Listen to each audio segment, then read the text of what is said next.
rosse bandiere, o proletari alla riscossa, bandiera rossa trionferà. Bandiera rossa deve trionfar, bandiera rossa deve trionfar, bandiera rossa deve trionfar, e viva il comunismo e la libertà, avanti il popolo alla riscossa, bandiera rossa, bandiera rossa. This is a voluntary association of countries who voluntarily pool sovereignty in a number of areas, not just in trade, in areas such as the environment, food standards, health and safety, agriculture, issues of that nature. And the countries involved in the European Union extend from Finland in the north, down to Malaga in Spain, from the Atlantic Ocean, say from Portugal, across to Bulgaria and Romania on the Black Sea. 27 countries involved, a single market where people, goods, services and money can move freely. Citizens can live, work, study, shop, retire in a range of countries. So in the campaign to leave the European Union where the right wing raised it, what are the advantages compared to the kind of situation that now exists? Now, I'm not saying the European Union in and of itself was formed and is intended to be a progressive organization. Of course it's not. It's a capitalist structure. What else could it be? It was founded by capitalist countries in the post-war period. It was supported by the United States in 1945. Before it was founded, actually, the Council of Europe was formed at that time, before the European Union came into existence. So there's an attempt by the CIA and others to make sure that Europe did not move in a socialist direction following World War II in the same way as there was a socialist movement following World War I. So that's where it came from. But irrespective of where it came from, we can't take a formal approach and say because it's a capitalist institution, we must now leave it. Because you can say the same with regard to any state. All the states of Europe are all capitalist states. Now, the various agreements that were set up at that time go back a long way. I mean, the first agreement was the Treaty of Paris in 1951, which was an attempt to bring the coal and steel communities together in 6 countries: France, Italy, Germany, Belgium, Luxembourg, Holland. Following that, Schuman was one of the founders of this. He was a Catholic, a member of that French party, MEP, Mouvement Républicain Populaire, I think is what it was called, if I can write that correctly. But anyway, he wasn't a socialist. He was a conservative politician, but nonetheless, arising from that, you had initially the Treaty of Paris, which was the coal and steel community. Following that, in 1957, there was the Treaty of Rome, which set up the common market, or as it was called initially, the European Economic Community.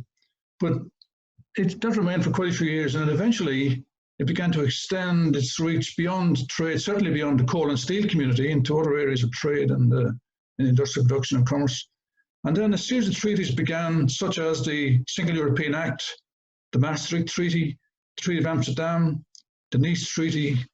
By the way, there was an attempt to form a European constitution in 2005. That was opposed in France and in the Netherlands in a referendum, and it was defeated, so it wasn't implemented.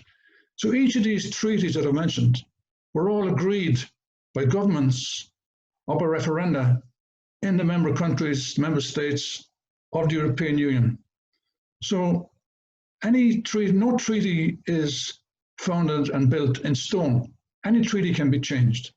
So the various treaties had different purposes. One of them was aimed at the euro. The Treaty of Maastricht projected the euro as a possible currency in a few years after the implementation of that. There was attempts made in other treaties to control budgets, impose discipline on budgets. There was a treaty about the expansion of the European Union. I suppose the single most important treaty was the Treaty of the Single European Act, which set up the single market and so on. There was a fiscal stability treaty subsequently. But each of these treaties were all agreed in member countries, either by parliament or by referenda. Now, the European Union became unbalanced, if that's the right word to use, at a certain point. A bloc of countries in 2003 from the old Stalinist bloc that Russia controlled, this would be Hungary, Bulgaria, Romania, the Czech Republic, Slovakia, and these countries. They were called by what's his name again, the American guy, not Donald Trump, the previous Donald, he said they were the new Europe. They were the right-wing countries who were opposed to the countries that had more social democratic traditions, such as France, Italy, and others. And that group then became a right-wing bloc within the European Union. There was also a group of countries which came out of the dictatorships, such as Portugal, Spain, Greece, who would have found an immense relief for them in terms of becoming members of the European Union. So it's quite a complicated procedure. Now, the structure of the European Union is such that every individual country is part of the decision-making process. For example, the senior body is the European Council. That's a body comprising of the heads of government of all the member states. Now, all the prime ministers of all the countries attend the meetings of that body, and they're the principal policy-making body within the European Union. Yet they're never called to account. So when the prime ministers return to their parliament and say, I've just come back from a meeting in Brussels or Strasbourg, why are they not made to answer for what decisions they made, what they participated in, what they argued, and what they want to achieve? They don't make the laws, by the way. They set the general trend and the general policy orientation for the European Union. That's the European Council. There's then a body called the Council of the European Union, which is slightly different. That's where the ministers of the relevant departments in the various countries meet as a group, and they then are able to implement, to suggest laws and regulations and procedures. And again, the ministers from the various countries attend these meetings, take part in the decision-making process, but when are they called to account? When are they brought back into the parliament and asked to explain what decisions they participated in, how they voted, what they want to achieve, what they're endeavouring to achieve? That doesn't happen because it suits the right wing to pretend that the European Union is some distant body making decisions that nobody can influence. In particular, the European Commission gets a special opprobrium attached to it. It's seen as a bunch of unelected bureaucrats and the rest of it. No, every country nominates a member of the Commission. Every country has that power. The countries involved never, now I know the commissioners swear an oath to their loyalties to Europe, not to the individual countries, but their main loyalty, of course, is to capitalism. And that's not an accident, because the majority of countries in Europe now are run by right-wing parties, the European People's Party. Now that includes parties such as the Spanish Partido Popular and countries of that nature, and obviously the German Christian Democrats. They're all members of this party. So it's not an accident that the European Union is right-wing, because the individual constituent countries have right-wing governments. Ursula von der Leyen is an ex-defense minister of the Christian Democrats in Germany. So what do you expect from right-wing representatives in Europe that come from right-wing parties in the member states? And that's an aspect of the European Union that needs to be examined and considered. And the people who represent the individual countries in Europe should be called to account in the countries that they come from. By the way, the European Commission, which, as I say, gets a particular opprobrium, is a kind of a civil service, kind of a bureaucracy within the European Union. And it's about its budget. It's about the size, or its influence. It's about the size, economic influence. It's about the size of a large local council in a member state. Many local councils would have more people working for them than does the European Commission. So it's not a body that can't be confronted. The EU budget, which seems quite large, 160 billion per annum, is very, very small, about 1% of the individual member states aggregated together in terms of their budget. So it's not a behemoth, a huge organization. It can be combated, and each individual country has a responsibility to make their representatives answerable in the countries of origin. Now, there's a mixed kind of experience in Europe, because at one point, the majority of countries had social democratic parties in government. So the European Union does bring in changes, significant changes in various areas that are seen that could be described as progressive. For example, Volkswagen, when they were found to be fiddling their emissions data in the car industry, were fined 24 billion euro by the European Commission. Now, no individual country could have done that. Bayer, the German pharmaceutical company, was recently fined 400 million for restrictive practices it was pursuing, again, by the European Commission. The other firms as well, Daimler was fined a large sum for running a cartel. Now, the reason the European Commission bring in these measures is not because they believe in fairness or equality, it's because they don't want any particular firm to have an advantage over another one in terms of a market. So it's not the motivation that's important in the argument I'm putting forward here. The motivation is clear. It's a capitalist organization. It's not going to undermine capitalism, but it facilitates the expansion of trade and the single market by making sure that no country has any particular advantage over another. There's other areas as well where the European Union has become involved. For example, in health and safety at work. There's quite strict regulations about health and safety at work, which can be imposed by the European Union and can be challenged or defended in the European Court of Justice. The health and safety of workers is one, environmental protection is another, food safety is another one, animal husbandry, again, on top of that, climate change, environment. These are all issues that can be brought before the European Court and defended. Now, again, that's a stronger body in terms of achieving individual goals than a separate independent country. Now, like I say, I'm not arguing that the European Union is in and of itself, by definition, a progressive body. What I'm saying rather is that it's a forum or an organization where the class struggle can be conducted, where class issues can be raised, where progressive causes can be fought and progressed. So to leave the European Union doesn't solve any of these problems.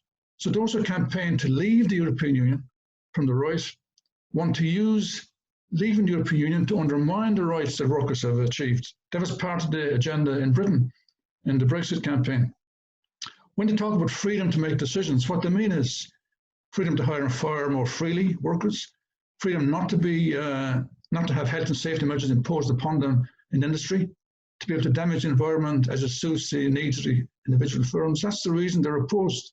So this legislation that is brought forward through the European Union treaties and the various bodies of the European Union, even though it's not intended to create a socialist utopia, but instead we can use the European Court to use these pieces of legislation to further left-wing causes. So leaving the European Union doesn't solve any of that.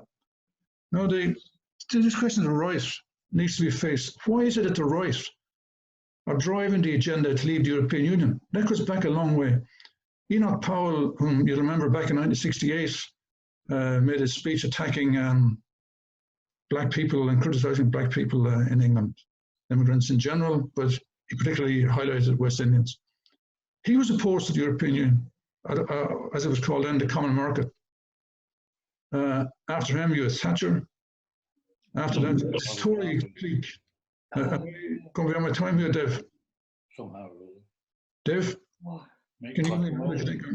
guacamole. Okay. Anyway, this attempt to leave the European Union is a right-wing endeavour, or was a right-wing endeavour in Britain, likewise in France, likewise in Germany, and also now you can see in countries like Austria, Norway, and other places as well, right-wing and Poland, right-wing parties criticising the European Union as a way in which to gain a base. Denmark also, with the People's Party, trying to gain a base. They pretend it's about democracy. It's nothing to do with democracy. Nothing whatever to do with democracy. It's to do with getting a base in society without raising the class issues, using national sovereignty as a slogan, a bit like during the Civil War in America in 1865. The argument was put forward about states' rights, that the main argument was each state has a right to make its own decisions and to make sovereign decisions. But of course, that was only a cover for slavery.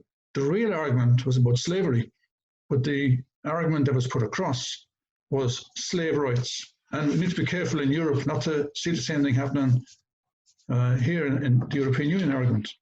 Now, what's necessary to combat that is to have a comprehensive program, socialist program, across all the countries of Europe, not just the European Union, but of all of Europe, dealing with the class issues and have a common and united program, using things like, say, a minimum wage for all European workers, public ownership of the banks and financial institutions, utilities and powers such as that would be in public ownership, a health service that's free at the point of delivery for all people in the various member states, education and training freely available to all the citizens, environmental damage to be combated, and climate change to be combated. Now, if a comprehensive program involving these issues were to be put across in the European Union. Now, it's not a matter of whether it'll be implemented or not. That's not the argument. It's like putting forward demands of Britain. Johnson isn't going to implement it, but you put forward these arguments in order to create a left-wing force within the European Union, and all of Europe for that matter, because some countries are not in the European Union, such as Norway. You put forward a comprehensive left-wing programme as an alternative to being driven down the cul-de-sac of national sovereignty and the rights of nations, or as the southern states call it, state rights. If the parties of the left, if all the left-wing parties in Europe were to combine, initially by holding a conference of all the left-wing parties to discuss an alternative programme for all of Europe, and also a treaty. Okay, we've had the Treaty of Amsterdam, Treaty of Nice, Treaty of Maastricht. We'll have a new treaty that you would argue for, that will protect public ownership, that will advance the case for democratic control of industry, that will stand for a minimum wage, and stuff of that nature. There's nothing to stop that from happening, but initially a conference of all the left, and we can also involve the trade unions. There's the European Confederation of Trade Unions. Where are they not involved in developing a joint programme for all European countries? Now, were that approach to be adopted, my argument is that's the only real way in which you can fight the right wing on the European question. And we must steer away from this cul-de-sac of national sovereignty. And also the left needs to be particularly careful, because the common market or the European Union is often described as a rich man's club or a capitalist club and so on. Of course it is. I mean, what else could it be? It was founded by capitalist countries. That's not an argument. We might just as well say Britain, Jesus, a capitalist country. What's the point of anything over there, the capitalists? I mean, you have to take the environment you're in and use it constructively to build a socialist movement. And I think initially it would be for a conference of the left-wing parties to come together to agree on a common programme. That would be a real alternative to this cul-de-sac of national sovereignty. Were that to be the case, you can then argue further along the political lines. Sometimes, like for instance, the communist parties in Europe think that by fighting Europe, you're fighting capitalism. By leaving Europe, you're weakening capitalism. That's not the case. That's only strengthening the right. By doing that, you join into the right-wing argument and you strengthen the right wing. Having an alternative socialist programme is a different question. Then you can have a real alternative proposition for the working class. And we must also advance the case for a socialist United States of Europe, because we're in favour of countries coming together on a socialist basis so that they can create that unity. Sometimes you meet the argument, well, if a Labour government came to power in any individual country in Britain, and you had a socialist, if a socialist party came to power and introduced socialism, then the European Union would move against it. I mean, it's a ridiculous argument. If the achievement of socialism in one country was on the horizon, every country would be affected. Nothing would be the same. Every country would be inspired by the movement in one country, and would affect itself in all countries. So it's not as if a socialist movement is going nowhere in any particular country because of the European Union. Any advance for a socialist movement in any country inspires other countries. So all countries would be affected by advancing a program such as this and advancing the cause for socialism. The only solution is a socialist United States of Europe. There is no solution in breaking up the European Union, particularly on a right-wing basis, and forming individual states around this nonsense issue of national sovereignty. Thank you, comrades.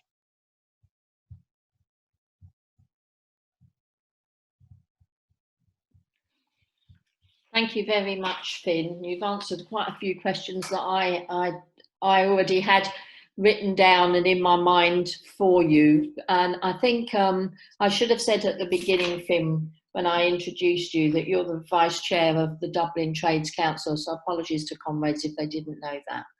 So I'm going to broaden it out now for discussion. You can put your hand up, please, via the where it says participants. If you go in there, you can put your hand up. We've now got 23 people here, which is great. And the first person with their hand up is Cheryl. So can we hear your question or your contribution, please? Yeah, hi. Yeah, I it was a great presentation, Finbar. Thank you very much.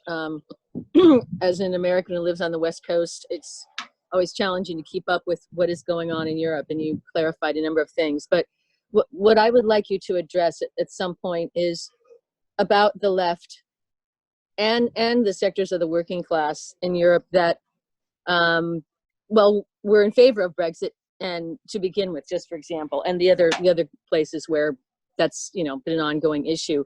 And what do you think that what could be done to bring in those sectors, and what percentages of the population do you think support the right-wing parties? I mean, here in the United States, we have Trump, and his base is relatively small but loud. I won't say too much about that, but there are definitely parallels politically.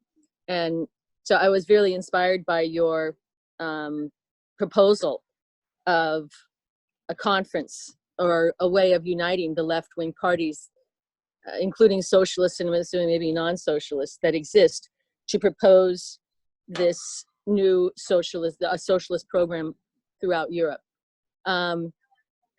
We would love to try to organize something here that would also be focused on the Black Lives Matters movement, which is an important issue, you know, the fight against racism as well, in this process. So yeah, those are my questions. Really have to do with, you know, what percentage of the working class supports the right wing at this time.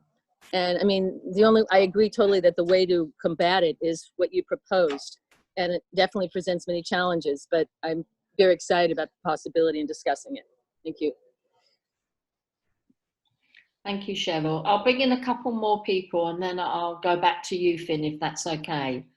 Felicity, you had your hand up. Would you like to come in, please?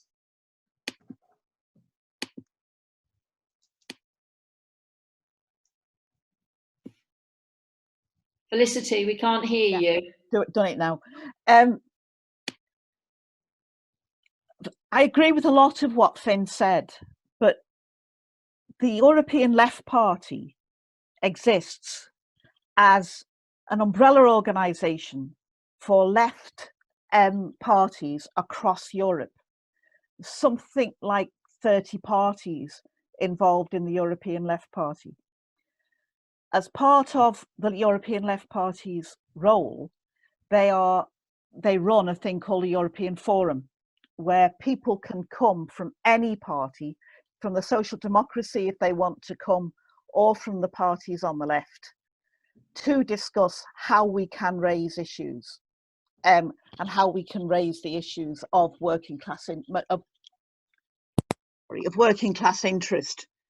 So, I mean, that organisation is there, and I'm part of it. And have a look at some point at their media presence. It seems strange to be saying, well, we should be doing this when it's happening already.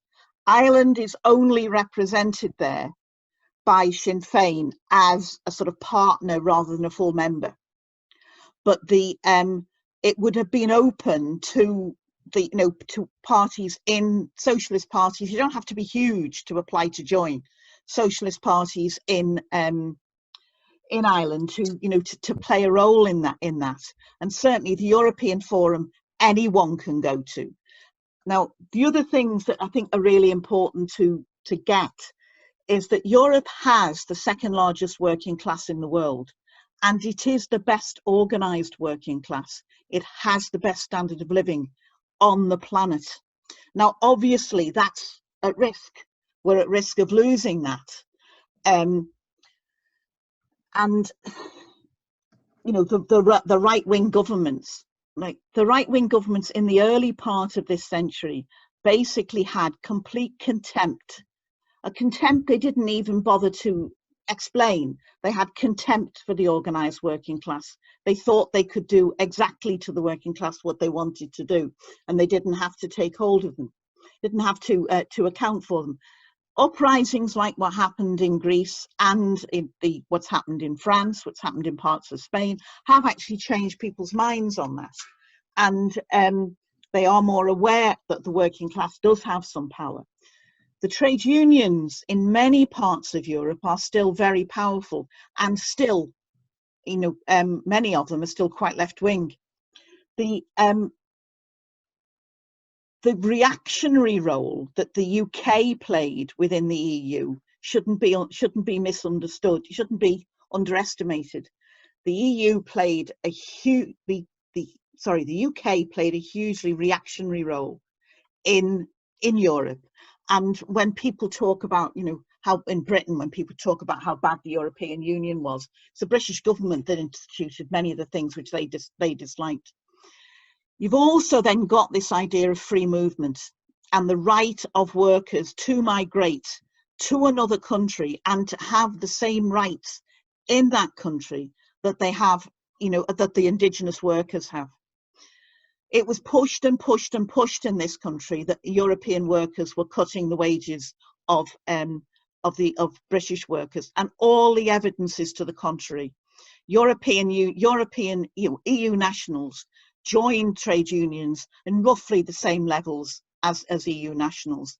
The people who joined the trade unions most were those people, the immigrants from the West Indies. They are stalwarts of the trade union movement. Didn't make the movement stand up and fight for them when Windrush happened, though. And the other major point I'd like to say is obviously nationalism's got two sides. You know, there's a progressive nationalism and there's a reactionary nationalism. I'm not particularly keen on either personally, but you can't equate what's gone on in Scotland, for instance, with, you know, certainly the left of what's gone on in Scotland with what's gone on with, say, Farage in this country. And equally in parts in Spain, it sort of splits into some nationalism in some areas of Spain is progressive and nationalism in other areas is quite reactionary. So the other thing that I think we've got to kind of keep in mind that, you know, one of the points I keep making in the European Left Party meetings is that capitalism doesn't ask our permission to change, it changes. And a particular segment of the capitalist class has run the Brexit campaign, the segment which is based on the hedge funds, on basically chaos capitalism, on the people who aren't there to build, they're not there for long-term investment, but they're there to make a quick buck, and they have absolutely no concern for the majority of people in the country. They are a particular kind of capitalist that's now dominant in Britain and America, probably Brazil, few other places. So the other thing is, I think we need to be looking at how we can build class issues across Europe. One of the Hungarian parties is asking for help to work out how they can get heating into the poorest areas of the country, where at the moment people are having to literally burn rubbish and burn plastic rubbish in their house to have any heat. So what can we do across Europe to try and build some kind of a campaign for the right to heat, but also how we can do it within the context of green policies. So to sum up, you know, the European Left Party is there. It's parties to the left of social democracy by and large. But the reason why the EU is the reasons why the EU is reactionary is because of basically the working class was not well organized and for a long time, and that we need to that needs to be brought back, and that we need to be very aware of the particular nature of capitalism that's trying to drive the breakup of the European Union. Thank you, Felicity. I think there was quite a lot in the contributions from both of those comrades. So Finn, would you like to come back at this point? Yeah, just answer one or two. Some of the points between Cheryl and Felicity overlapped. For example, Cheryl asked about the socialist parties and the unity. And in reference to Felicity's talk about the European Left Party, the argument that I'm making is about the mass parties as opposed to the argument. I agree with what Felicity is saying, of course, but this argument is slightly different. There used to be, not that long ago, socialist governments in Germany, in France, Italy, Sweden, Greece, and other countries across Europe. The majority of the countries of Europe had social democrats or Labour parties in power. Now, these parties, some of them have got very, very weak. Some of them are restoring themselves. Some of them have disappeared. For instance, the Italian Socialist Party. But in France, there's been a revival. In the recent elections, municipal elections in France, the Socialist Party made some gains. In Britain, there's obviously a revival underway. In Germany, it's a huge problem because they're in a coalition with Christian Democrats. But my argument is that these mass parties should come together with a common programme, because they are together in the European Parliament under a single banner. Why can't they discuss issues of this nature within the context of their own structures? So these are the parties I'm referring to. And I think it's perfectly feasible. It's a perfectly feasible thing to do. Now, we'd also argue that other left parties should be invited to such a discussion, such as a conference that Felicity, such as the organisation Felicity refers to. There's similar organisations in other countries. But my main focus here is on the mass parties.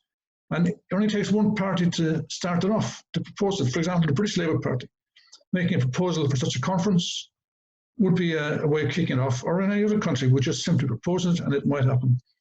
Cheryl asked the question about support for the right wing.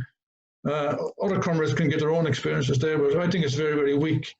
There's very little support for the right wing parties in Europe. It goes up and down, such as in the European referendum in Britain. The right made significant gains politically, and then Johnson was able to win the subsequent election. But the hard support is very weak. I mean, Tommy Robinson in England, I mean, it's just not really supportive. They're a gang of thugs. And also in Germany, the Alternative for Deutschland is not going to become a mass party. It's a danger we need to be aware of. So I think the support for the right wing is quite small, really. The real hard, identifiable right wing. Now, the point that Felicity made about the European working class being highly organised, that's true. We need to be aware of that. Highly organised. And some of the important gains that were made in the European Union were made by the strength of the trade union movement. The conditions of work, the health and safety at work, the hours of work. In fact, recently there used to be legislation, or at least a facility in the European Union where workers who came from, for example, Poland to work in England received the wages and conditions of Polish workers, not those that had been won by British workers. That's been changed now. That was called the Postal Workers Directive. Now, workers from any country have to receive the pay and conditions of the workers in the country in which they worked. And that came about because of trade union pressure. There wasn't just the goodwill of some commissioner, there was a result of trade union pressure. And issues about food safety and animal husbandry, again, came about because of the pressure of left-wing and progressive movements in Europe. So it's an important issue that Felicity raised. The European trade union movement are very well organised. I'm not sure about nationalism. I know this argument requires another meeting on its own about nationalism, or about different wings of the capitalist class having different interests. I don't think nationalism has anything to offer the working class in general, although there are movements at times, such as in Scotland, where you would support the right of the Scottish people to decide their fate themselves, unfettered by any other country. So the Scottish people have that right, self-determination. Likewise, the Catalonian people in Spain had that right to self-determination and must defend that right. But that's a different question. I'm saying that you support separation of one country from another. So you can support the right to secede, which is important, without necessarily supporting secession itself. And we need to discuss that a lot more, because I'm not sure if the distinction between progressive and reactionary nationalism is relevant today. Nationalism has nothing to offer, because the central core of nationalism is that your own particular capitalist class, we're not talking about socialism here, but your own particular capitalist class is progressive compared to some other capitalist class. And I think we step beyond that. Historically speaking, that's no longer a tenable argument. That's the argument of Johnson, for example, in England, that the English capitalist class on their own can do more. But it's also the argument in Scotland, that if Scotland separated as a separate capitalist country, it could achieve things that can't be achieved otherwise. That's not a tenable argument today. Small nations can't survive in that way. Now, that's probably a separate argument. I don't even be able to resolve that today. But I just wanted to mention that if we make a distinction between right-wing and left-wing nationalism, or wings of the capitalist class, one is more reactionary than another, I'm not sure. Felicity didn't say that, by the way, but some people do argue that, particularly in the Communist Party, that there's wings of the capitalist class that you can use to advance your case for socialism, which is not true. And the Communist Party, I mentioned them in particular, there's other parties as well, had this argument also that by supporting any kind of secessionary or any kind of breakaway movement that's somehow going to weaken the capitalist class. That's not the case, as you can see all over Europe. Now, there's probably other questions I didn't answer in Felicity's point, but anyway.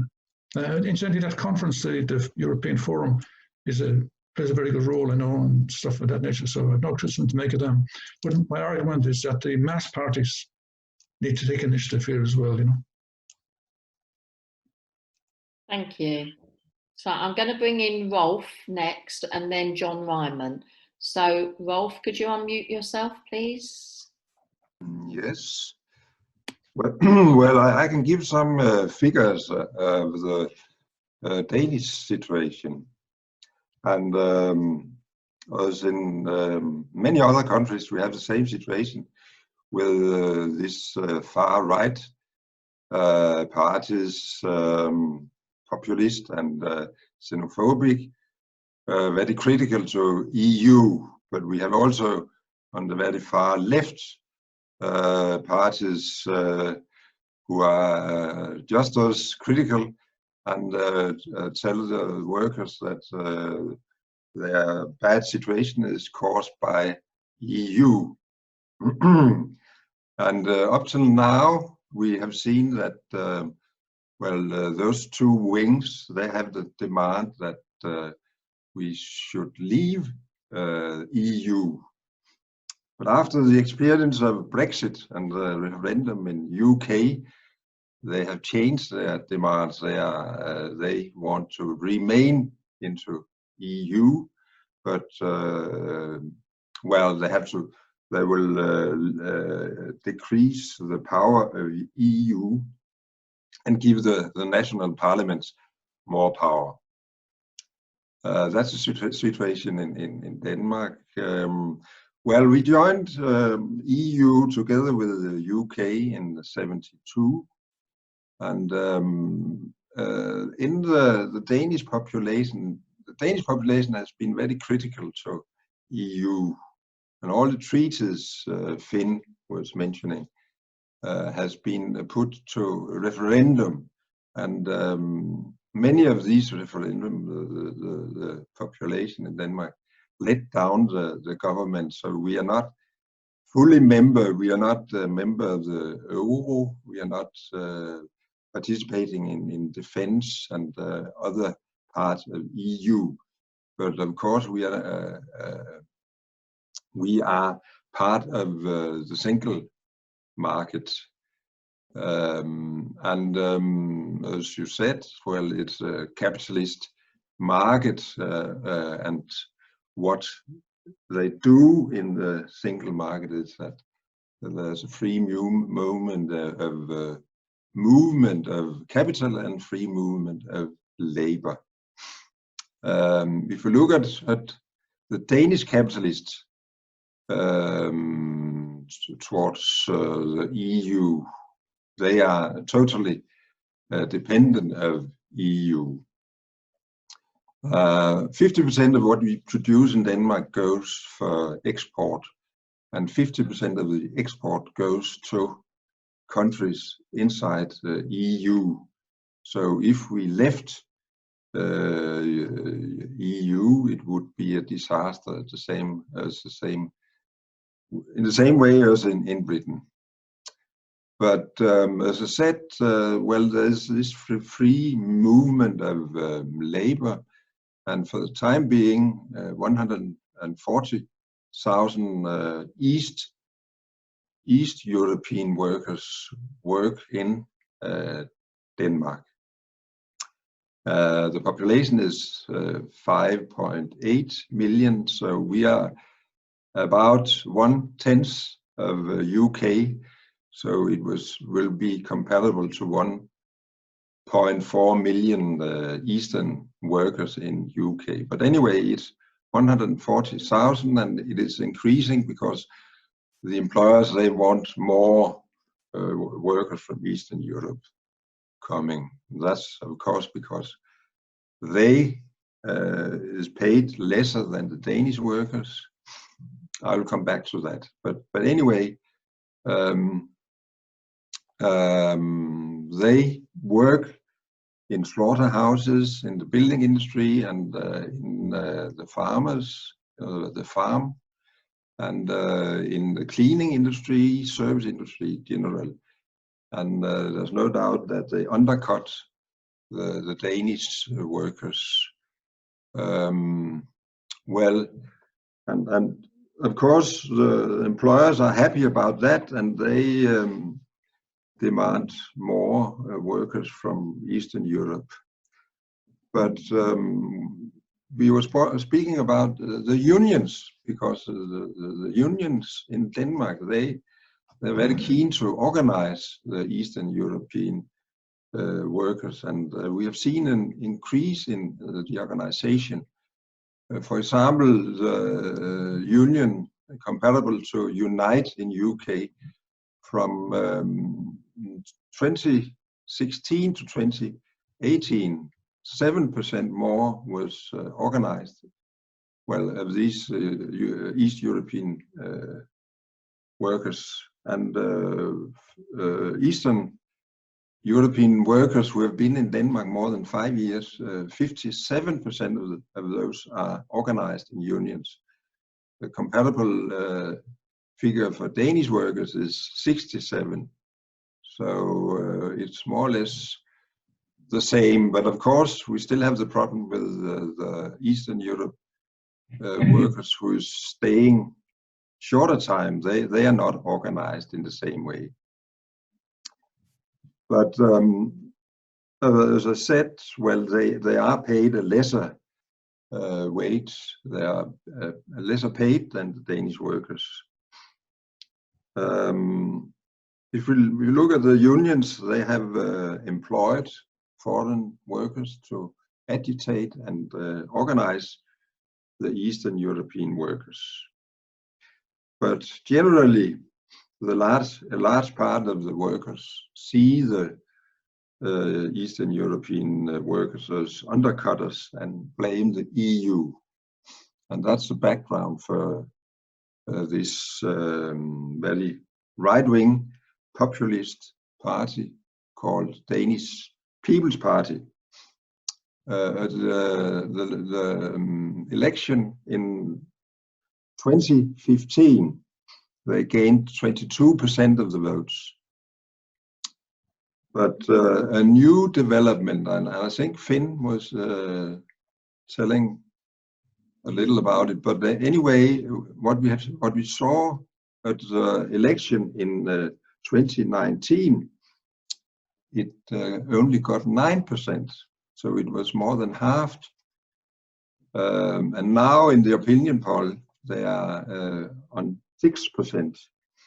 There's also another very very right-wing party, and it gets 6% also. So you can say that the far right will get about 12%, but anyway, it's more than a half of what it was before. And the main reason is, of course, that most of the bourgeois parties and the Social Democracy has taken over the xenophobic politics of Danish People's Party. So, but anyway, we have now a social democratic government. The Social Democracy won the government in the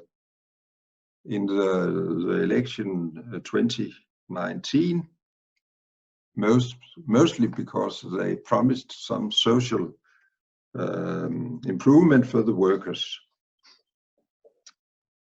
If we look at the population and how it is towards EU, 70% of the population support EU and say it's a positive thing to be a member. So we are perhaps the country with most positive, where the positive attitude towards EU is biggest. But it can be very difficult to discuss with workers who daily face the problems about Eastern European workers, because they will say that it's because of our membership of EU. But I agree that what is what should be done is that the unions should go together, the trade unions should go together across EU and fight for common wage and working conditions. So yes, that was what I intended to say. Thank you, Yvonne. And thank you very much. It was very interesting. Could John Ryman, could you come in now? Okay. First of all, I have a question for Finn. It was my understanding that the origins of the EU were in European capital trying to prevent another world war after the First and the Second World War.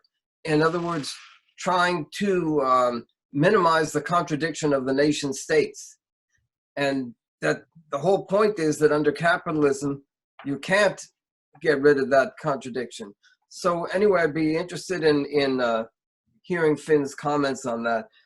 As far as austerity and what Finn says, I'm reminded of what an EU official said after the Italians a couple of years ago had elected a right-wing nationalist anti-EU government.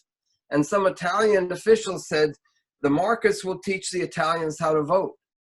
So the EU's requirements for austerity, it just simply reflects reality, that that's what the markets require.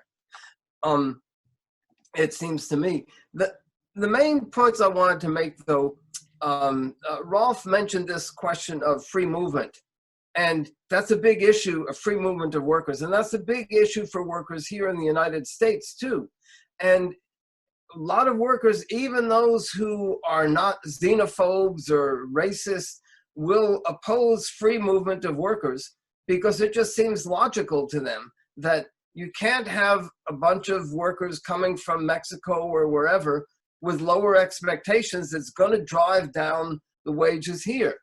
And the only way it seems to me to answer that is to say, well, look, either those workers will move here or even more capital will move there to take advantage of cheap labor. And in either case, you have to have unity between the workers in the United States and the workers, say, in Mexico.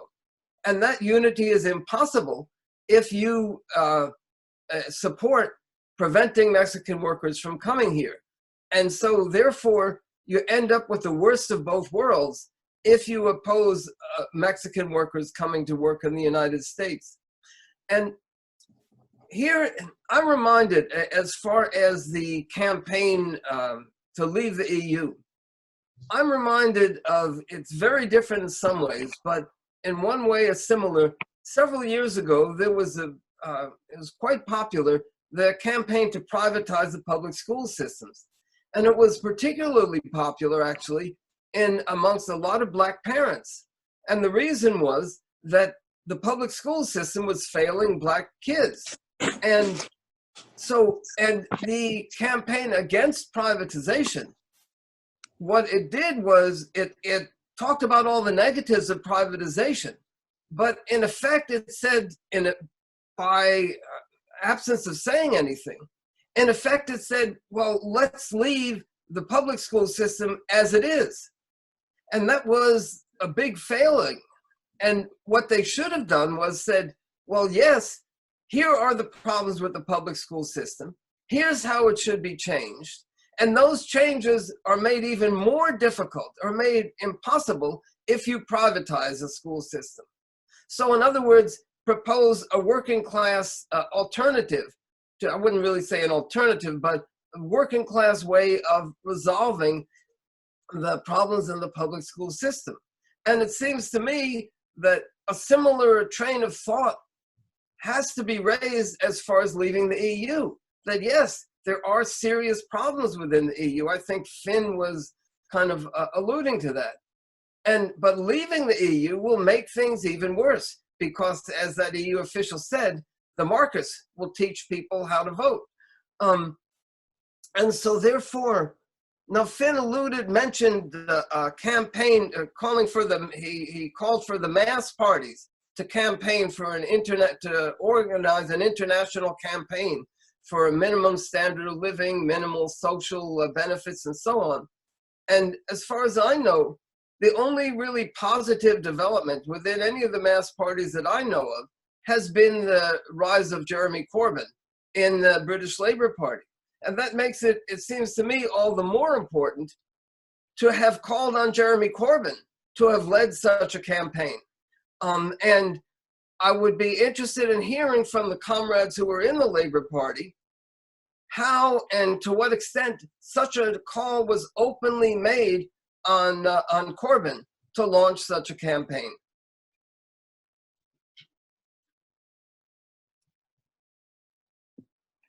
Thank you, John. Finn, do you want to come back on those, or would you like me to take another speaker, another contribution first? I'd like to refer to John's one point at this stage when he spoke about the idealistic approach of some Europeans after the war to create conditions in which war wouldn't happen again. Now, that was an aspect of it. I mean, the Schuman Declaration was made in 1950, and Schuman was a member of parliament for the Alsace region, and he believed that it was necessary to take steps to create a common European identity to prevent a war. So did Monet, who was he was a civil servant in France, tried to achieve the same. So Schuman and Monet would have been idealists in terms of their approach. But behind the scenes, the United States and the CIA played a huge role. After the war, in 1945, they founded the Council of Europe. By the way, the Council of Europe contained the United States as a member for some strange reason. They also formed the Organization of European Economic Cooperation immediately after the war, with the intention of forming a bloc against the advance of socialism. They tried in 1950 to create a common European army. And de Gaulle and other people agreed with that. There was an attempt to form a common army, but then after a short, the idea was put out there, and then it was withdrawn again because there was too much opposition. Incidentally, de Gaulle himself favoured a federal Europe in 1948. Now, he changed his mind, of course, later on, but he favoured a federal Europe with political institutions across all countries. So there were a few things competing. The United States, imperialism and CIA wanted to make sure there was no advance of socialism. On the other hand, you had people like Schuman and Monet trying to set up a situation where there wouldn't be war again. So there were a lot of interests coming to play in the early 1950s. But eventually, by 1957, 56, 57, when the first big treaty was founded, the main purpose then was to create free trade and movement to expand trade within a small number, in that case France and Germany principally, France agriculture, Germany industry, where they would cooperate to advance the interests of capitalism and trade. But John is right, there were idealistic ideas being put out there with wide support, the aim being to prevent war again in Europe. But simultaneously, beside that, there was also the capitalist enterprise being pursued principally by the United States. But it's an interesting point. Thank you, Finn. I'm going to take Ed next and then Roger. So Ed Rober, could you unmute yourself, please? Thank you, Carol. Well, Finn, I agree with a lot of what you said, and I think it was a very informative lead-off. And we definitely start from the standpoint that we're internationalist, and it's not helpful for political movements on the left to try and get exit from the EU. It's definitely not constructive. However, I think we have to be quite subtle in how we understand what's happening and what can happen in the EU. In the summer of 2015, Greece, which was led by Syriza, which was a left-wing party moving in a leftward direction and leading a population who were ready for revolution, posed the question to the EU central bank. The Greek government, the Syriza government, posed the question to the EU central bank and the World Banks that Greece might stand against the austerity program that the EU was forcing on the country. And even though the Syriza government always held the position that they wanted to remain in the EU, and that was widely supported in the Greek population amongst this movement on the streets that was revolutionary. But it posed the question for the EU that Greece might have to be thrown out at least of the European financial mechanism of the euro, and possibly with repercussions for Greece even being thrown out of the EU. So I think we have to be very careful with this idea that we can't make a distinction between progressive and reactionary nationalism.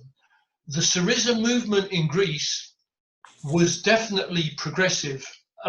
I know at the end, with the one or two honourable exceptions, its leadership caved in under pressure, to the great disappointment of the Greek population, who would have gone a lot further in terms of their revolutionary struggle and their revolutionary sacrifice.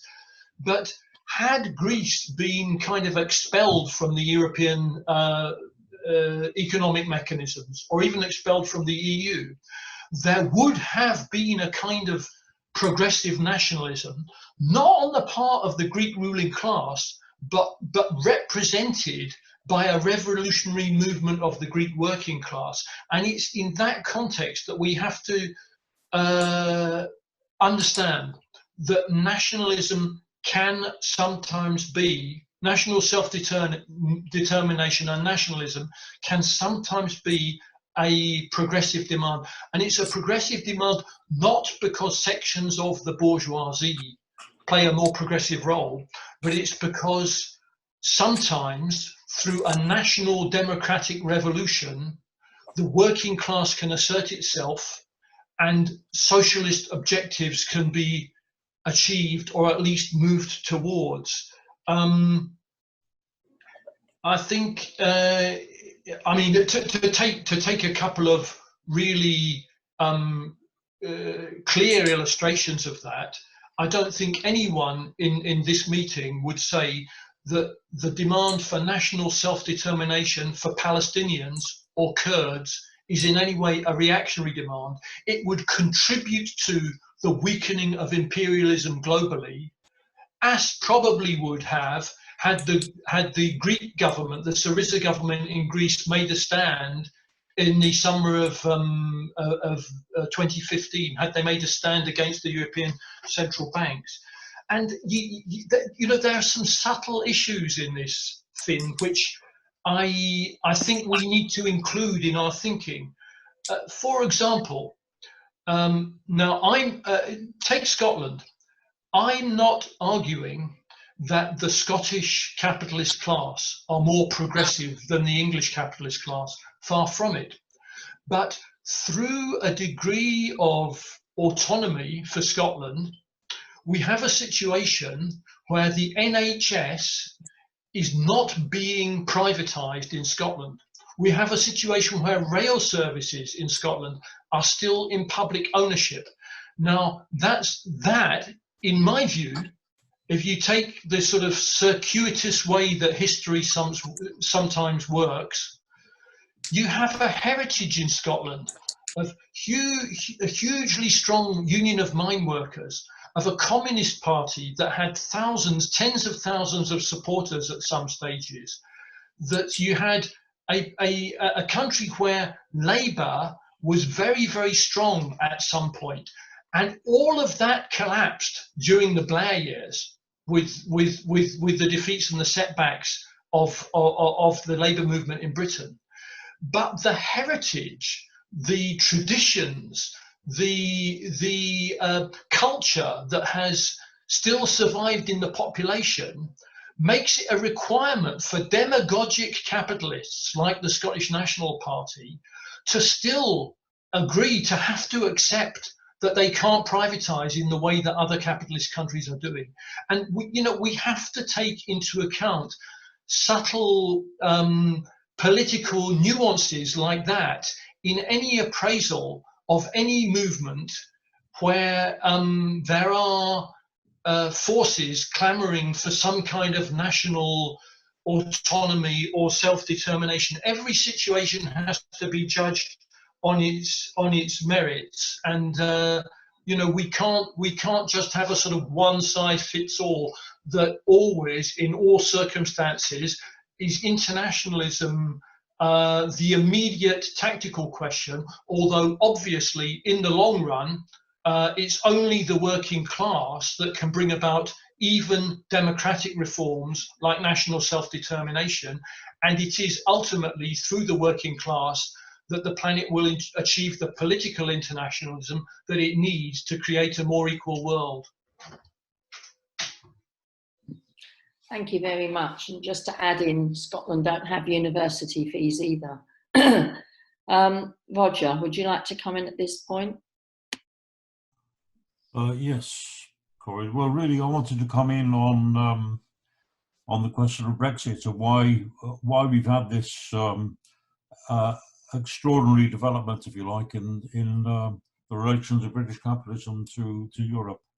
I would just want to say in passing, I'm not sure if I quite followed Ed's point about Greece, but I mean, we should bear in mind that in July 2015, as Ed said, that the Greek population voted overwhelmingly by 2-1 in favour of defying the European Central Bank.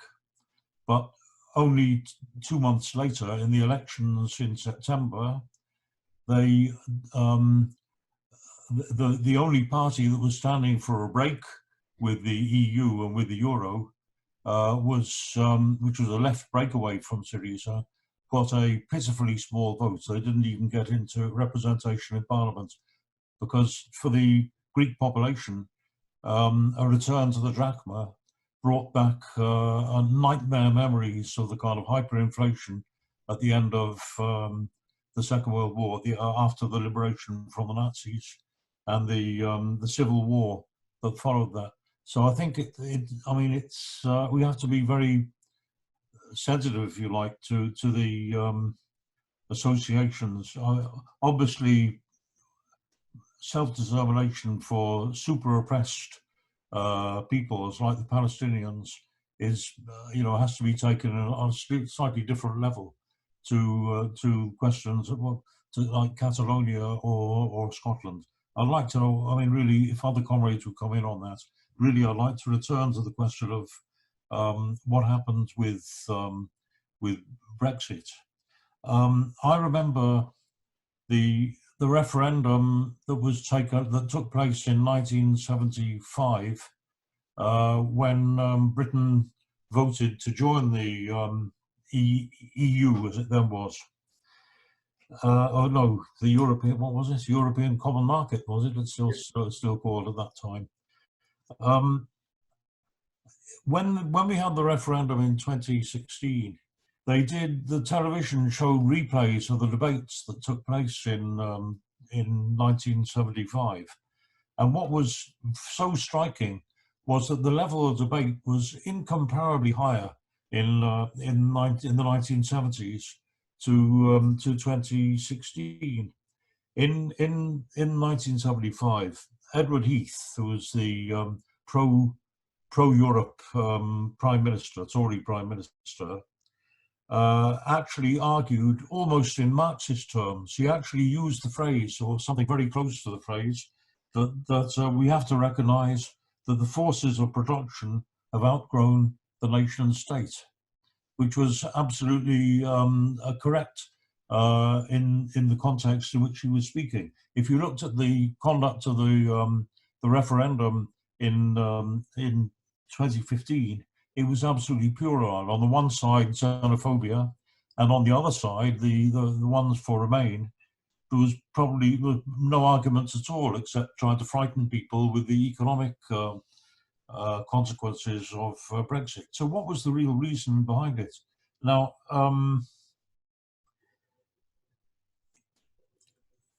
Europe was, at the time when Britain joined, was absolutely a necessary step for British capitalism to take, because Europe represented on the one side a huge and lucrative market for British industrial goods, and also an inexhaustible source of cheap labour.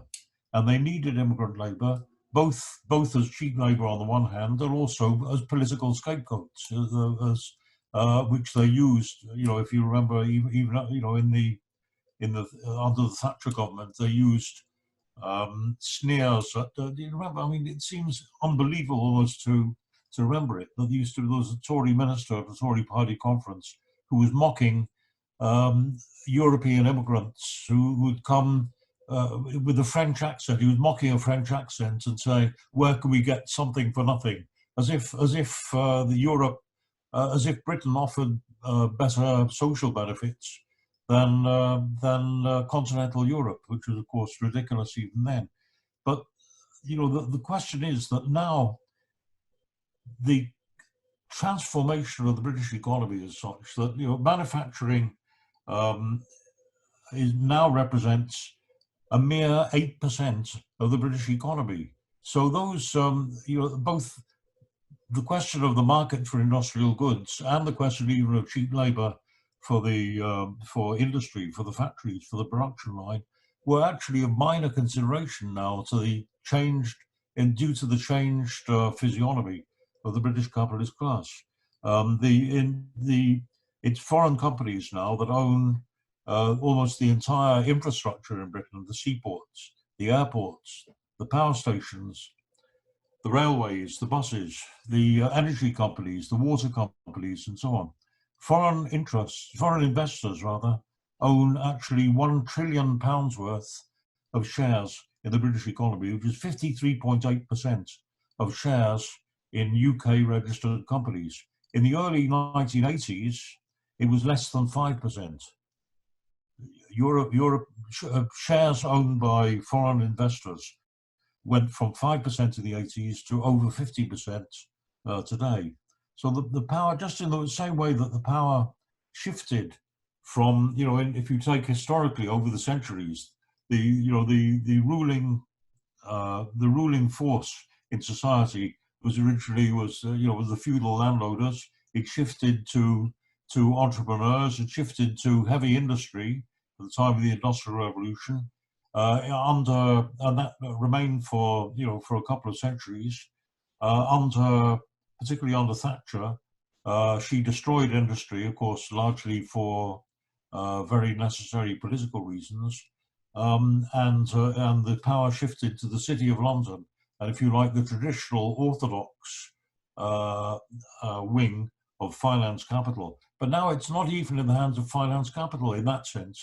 The power has shifted. As Felicity said, it's shifted to the speculators, purely almost criminal elements. It's now the ruling class, the ruling elements, both economically and now politically, are those who make their money in hedge funds, property speculation, gangster capitalism, who salt their money away in tax havens. Britain itself is becoming one of those offshore islands that was always the symbol of speculation and criminality.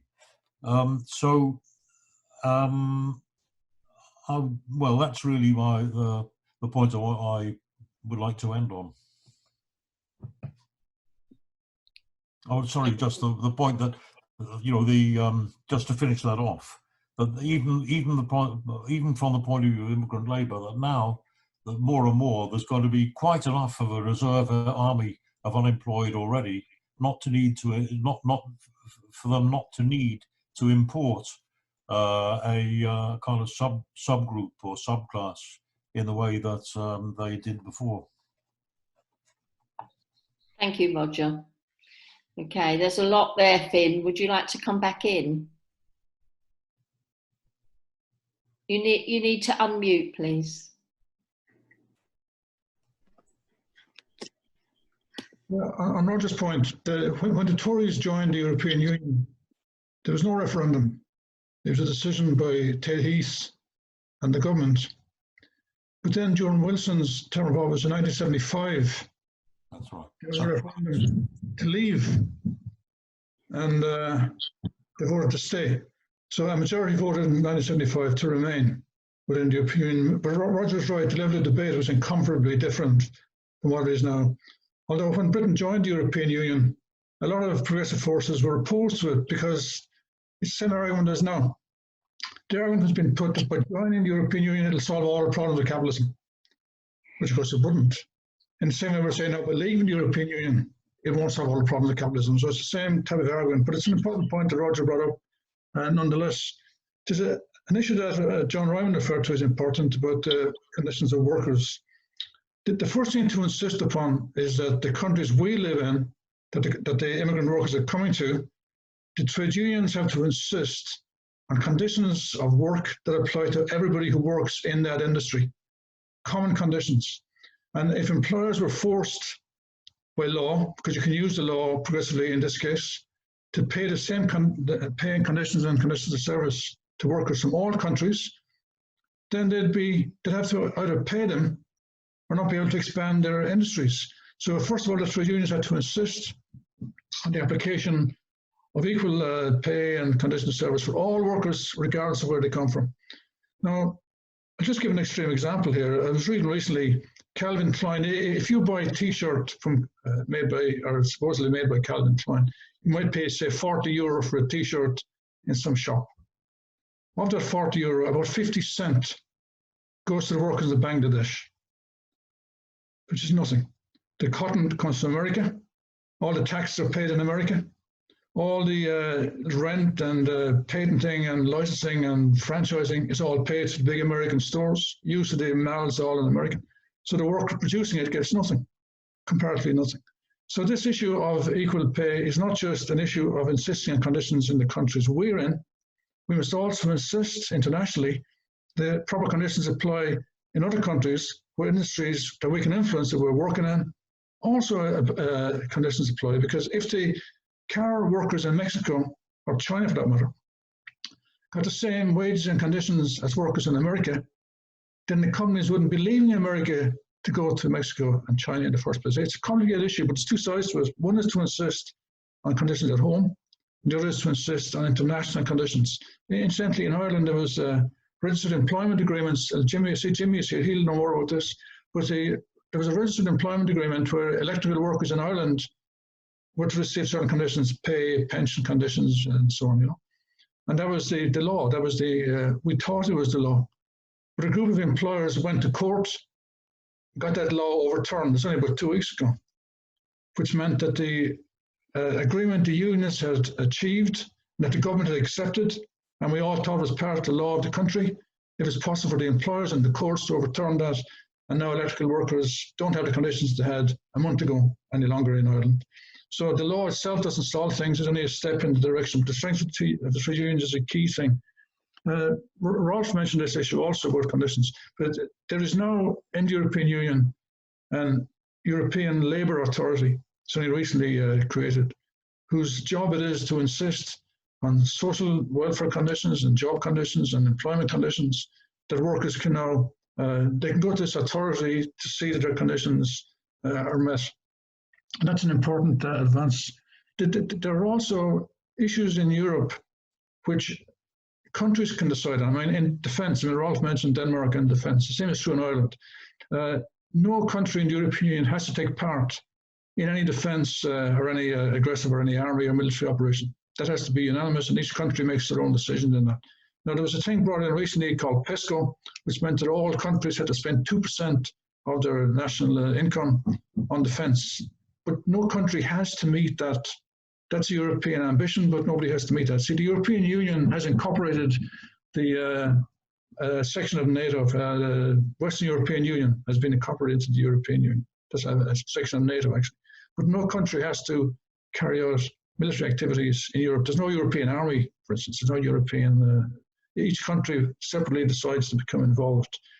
Likewise, in terms of tax, every country decides their own taxation as well. That's not imposed. If Europe countries are free to make their own decisions in that. So it's important to realise that not everything is covered by Europe, and also that there are issues where countries can make their own decisions. Ed has raised some very interesting points, which I won't be able to deal with, but very interesting arguments about nationalism. The point I was making was a more general point. I'm not saying that every movement for national separation or nationalism is itself a reactionary movement.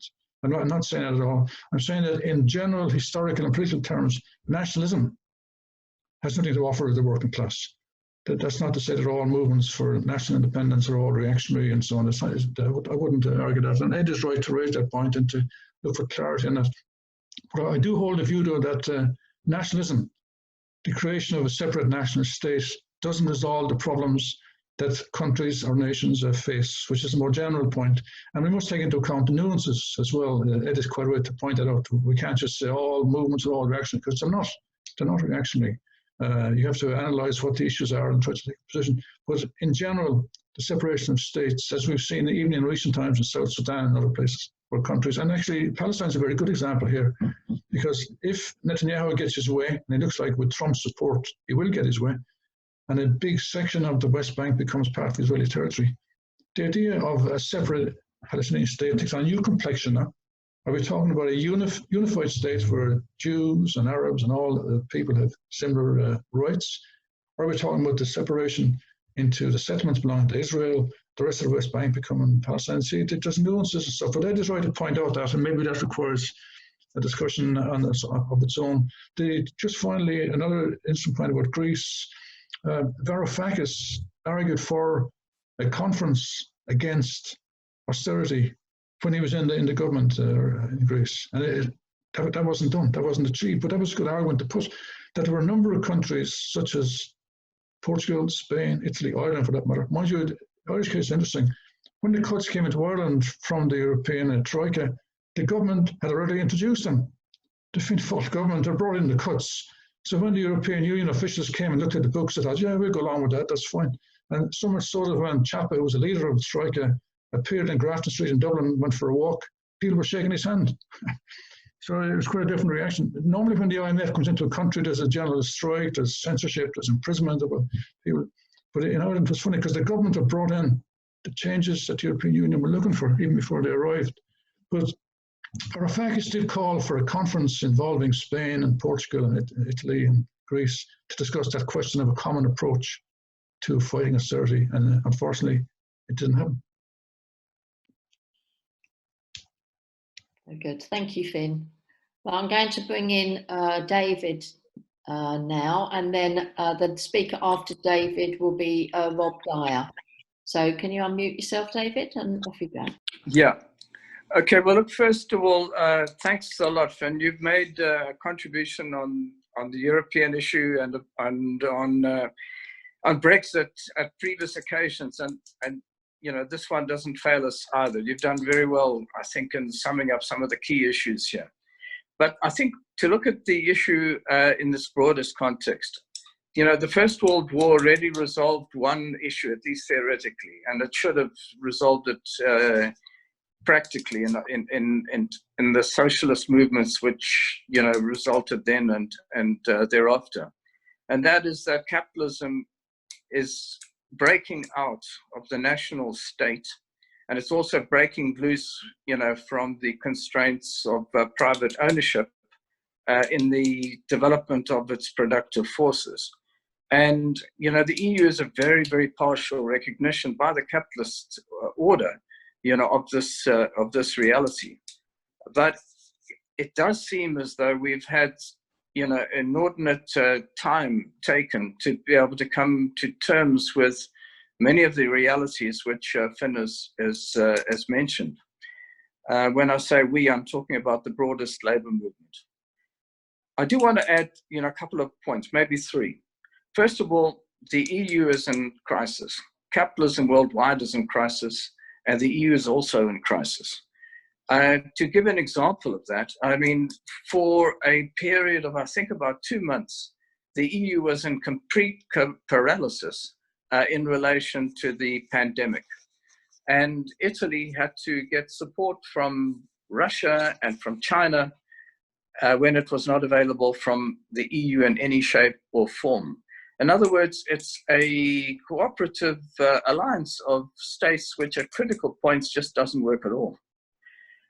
And then on top of it, when it comes to the expansionary programs which have been announced in in America and to some extent also in China, the whatever it takes programs, the EU has stumbled from point to point and been able to rally its resources and to be able to make resources available to different states. And the final results, is not terribly impressive.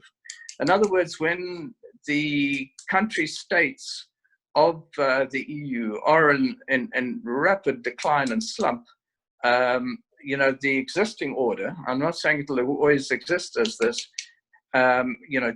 just doesn't respond. And the reason for this is because the EU is based on an alliance of two countries, Germany and France, and that really dictates, what is taking place in the EU and what financial resources can be made available.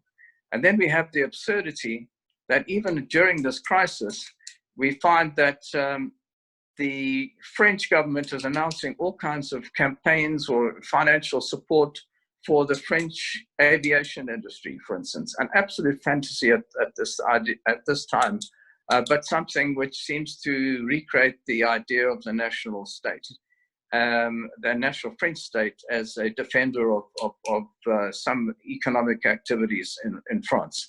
In other words, we've seen a really pathetic response to crisis. At the same time, it's astonishing that there isn't a greater political reaction. But one thing it has been made clear, and I think Finn, you made the point, is that no other country wants to follow the Brexit approach because it's shown to be disastrous, divisive, and in the end makes the politics of Britain similar to the politics of the United States, with endless division and actually a decline in the national prestige of those countries, internationally. By the way, when a crisis hits the EU as it has, all the rhetoric which those on supporting Brexit have made, that national borders have gone forever, that all comes right back again, as we saw with the massive traffic jams there were from trucks which were trying to get into Germany from France or from other countries. All of that can be reimposed, it seems, at any time. So there's agreements in general that there's cross-border trade, but during an emergency, all of that can be, can disappear. So what is the point we would want to make about this? I think I follow Finn's point that we need actually to, and that point made by Felicity as well, and carried out just, many ways in the work that she's done, is to unite the different parts of the political expression of the working class in Europe. Let's say the EU and the Labour Party has been such a point of non-discussion, if I've got it correct. I don't think that John raised the point about, what happened with Corbyn and so forth. I think there was just a complete misunderstanding or miscomprehension about the possibility of mobilizing socialist forces in EU. That I don't think it ever came, because it came up for discussion, which is a terrible indictment of the Labour Party, of the parochialism and nationalism within the Labour Party itself, and that, which we have to strive against. So thanks for the discussion. I look forward to some discussion of the points I raised. Thank you very much, David. And over now to Comrade Rob in South Africa. Can you unmute yourself, Rob, because we can't hear you?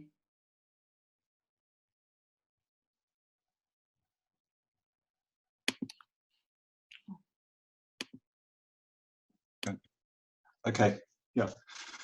Thanks very much. Just following on from David's comments about, on a more practical level, the kind of cross-European organization that Finn was calling for in his presentation, and the response from Felicity that there is an existing European left or European forum. Finn, can you just respond to Felicity's comments?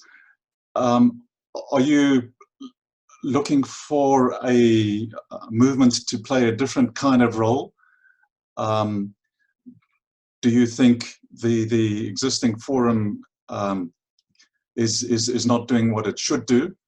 And then if I can just ask Felicity, would there be obstacles to small left groups participating? For instance, Left Unity, what kind of voice does that have in the forum? And could smaller left groups across Europe participate? Thanks.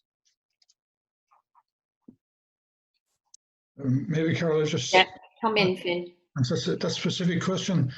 The point I was making, Rob, was a wider point. Felicity's organisation is quite a number of years in existence. They publish material and they meet on a regular basis and play a very useful role. I am not a member of any of the organisations that are in that European Forum. Now, unfortunately, I must admit I haven't attended any of their meetings. But the argument I'm making is not about that, and I think her organisation should attend any forum or any discussion. But what I'm saying is that particularly in countries where the socialist movement, well, Rob mentioned in Denmark, but also in France, where the Socialist Party has made a recent revival, and also in Britain, in countries where there is a bit of life coming back into the mass parties, that they themselves, because they're already organised on a parliamentary level, they meet regularly in Europe. It used to be called the Socialist parties of Europe, now they're called popular parties, and there's a new name now, but basically the Socialist parties of Europe already meet.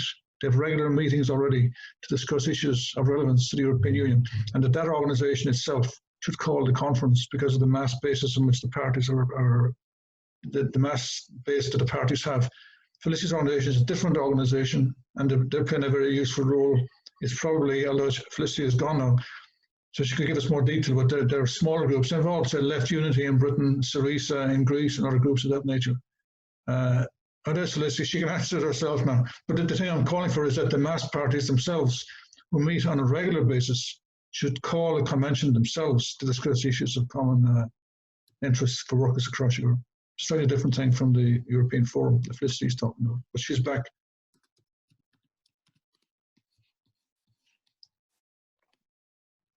Thank you. Okay. Hopefully Felicity may come back on that. So please. Yeah, Felicity, do you want to come in quickly on that? Because this seems to be a really important thread in the discussion. If I can just say, I'll bring Felicity in quickly, and then I'm going to ask the next two speakers, Themos and then Thomas, if Thomas still wants to come back in. Okay. First of all, the parties in the European Left Party are not all some sort of small parties that Finn seems to be imagining. I mean, Syriza, the French Communist Party, the Communist Party of Italy, there's lots of the Podemos, and I forget the name of how it's said, there's left parties from the European Left Party participating in government in Spain and in Portugal. You know, and I think also in Finland, it's in coalition. So don't get the impression that it's little groups like Win all over Europe. It's not. It's big parties, and in Eastern Europe it's very complicated because anyway, Eastern Europe's a whole other. We maybe should have a discussion on the whole of Eastern Europe. It's almost impossible to use the word communist, but they are actually, they tend to use the word workers' parties, but they're big parties. They're parties with, parliamentary representation and the rest. Now, I think the idea that the social democracy is going to call for a meeting of the European working class to organize itself is a bit remote, whereas the European Left Party does that. And the European Forum is not the same as the European Left Party. The European Forum is an attempt by the European Left Party to extend into the left of the social democracy, like left Labour Party people have come to all of the meetings, and some left European MEPs have come from the Labour Party. So that's the idea of trying to get a dialogue between the parties to the left of social democracy and the and the left of social democracy. So yeah, I'll try and share around people some of the there's a discussion document going around the European left at the moment, and see where you'd see any differences with it.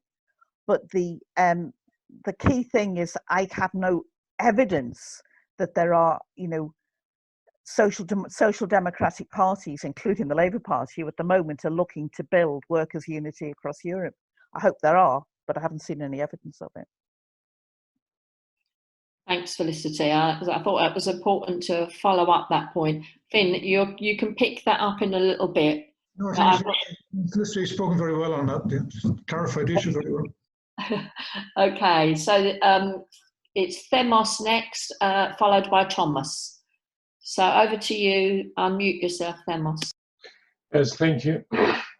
I'm very happy I listened to Finn Basilidov and also the discussion that followed. I think it's putting into some sort of structure the way I believe we should be thinking about Europe and the way we act there. Because there has been a lot of discussion whether to get off the Union, of the European Union, or stay in, and all this. And I think one thing that was always missing in this discussion is to realize what we are talking about, in what context we are talking about this. Because if we are talking about a stable capitalism for a long time to come, this discussion might have some relevance. But we have said again and again that we are living in a very unstable situation. We are living in a situation where capitalism is breaking down, and we need to see a revolutionary perspective in this. And the revolutionary perspective without an internationalist approach is it was never on. I mean, if in 1917 we were talking that socialism in one country was impossible, and that we have to see a revolution in any country as the spark for world revolution.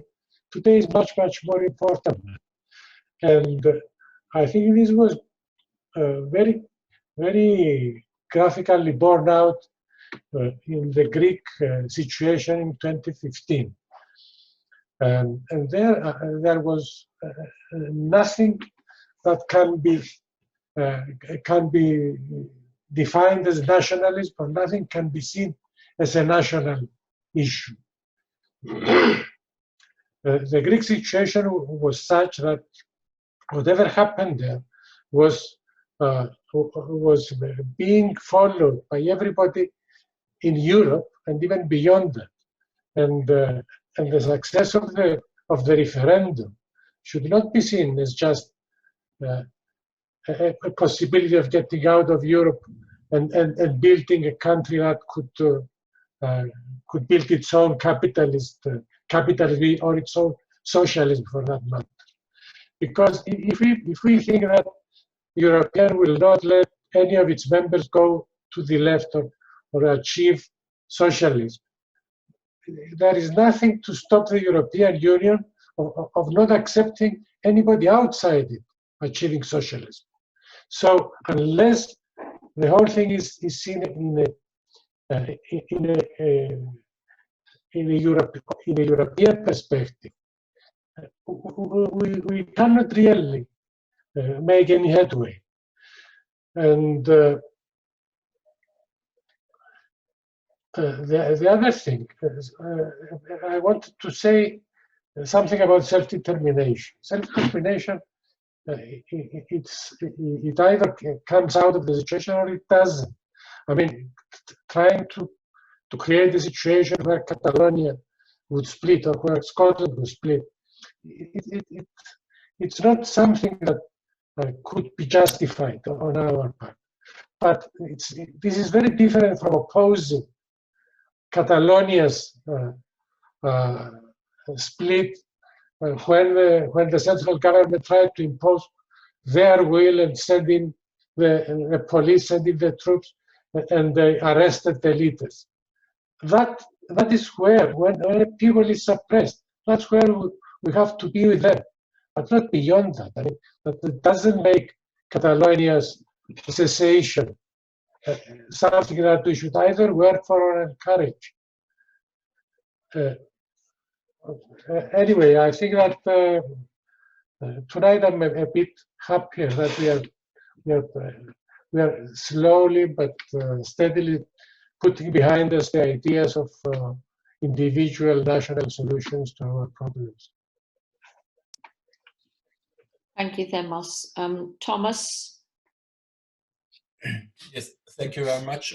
I'm Thomas from Berlin, Germany, and I would like to comment on a few points.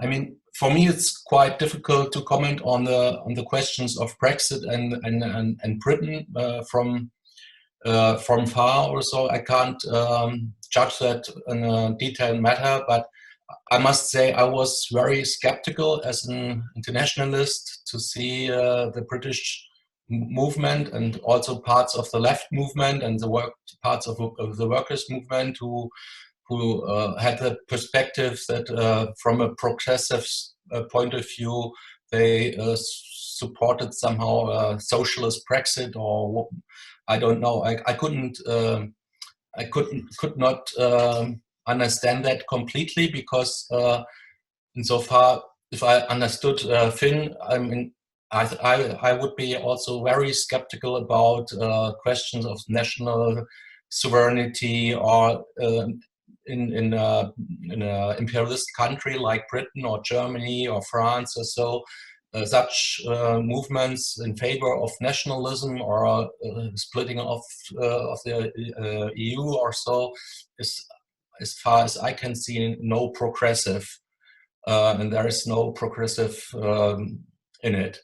On the other hand, we have to see, I think, that the EU is reactionary and progressive at the same time, and we have to distinguish between the progressive elements and the reactionary elements. And I think in the world scale, it's only there is increasing competition between the United States and China, but also Russia and the EU.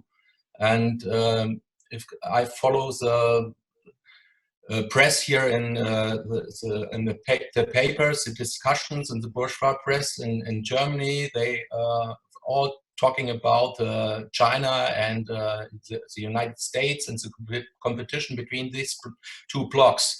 And I think it's underestimated that the EU will play in the future also quite a role, and also in the present, if you see the competition between the United States and Europe, and the question of the tariffs and in the auto industry and so on.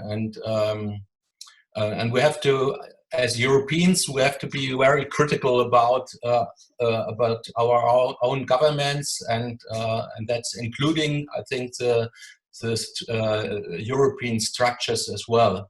And comrades mentioned before the situation in Greece in 2015, and I think it was quite clear that the European structures and the German capitalist class especially crashed somehow the movement in Greece with its economic power and the European structures. It was clear that it's not decisive is not the will of the Greek people or so, and their democratic decisions and their support for the Syriza movement and the policy of Syriza.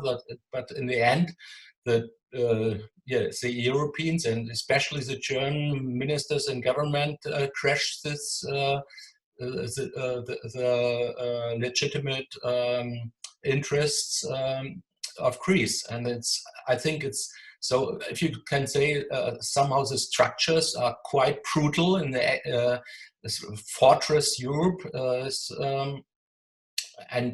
also in the interior, the European is also brutal in suppressing progressive movements.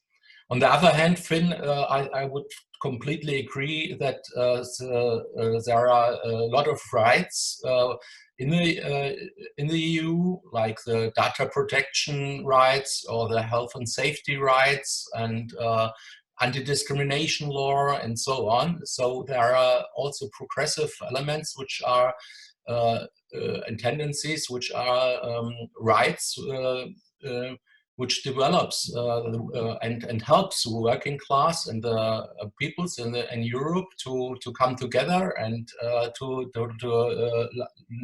live a better life. So I think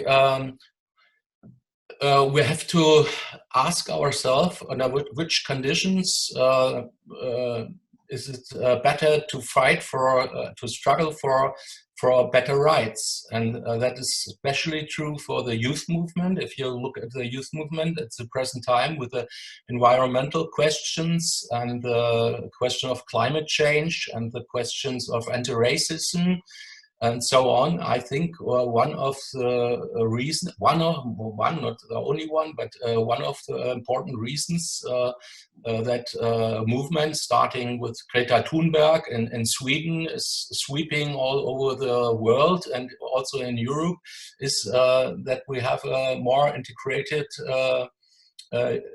European and worldwide system. And the answer of the political class is also there. I mean, I think it's lasted only 1 year or 1.5 years that the demands of the youth movements, Fridays for Future, resulted in a policy where the leading politicians in the European Union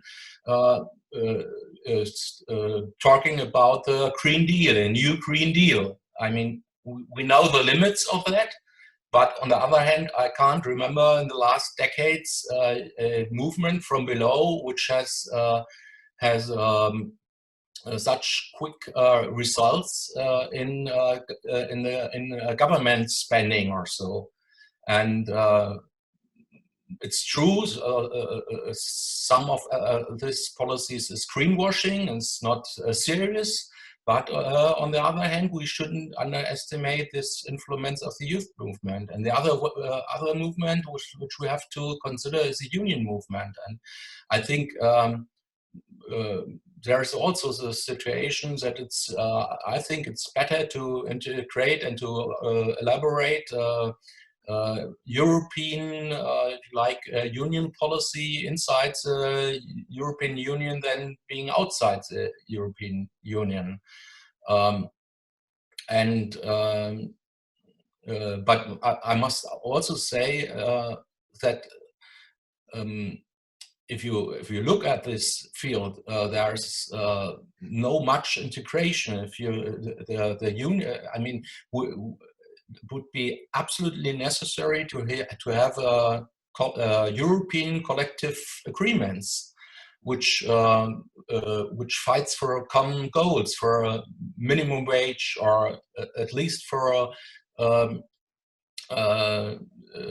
not such big difference between the countries to lower the competition between the workers in the European Union. And if you look at the union bureaucracy here in Germany, but as far as I can see also in other countries, there's some lip services on the 1st of May for the European Union and European case or so, but in the practice of their policy, there's almost nothing of an international or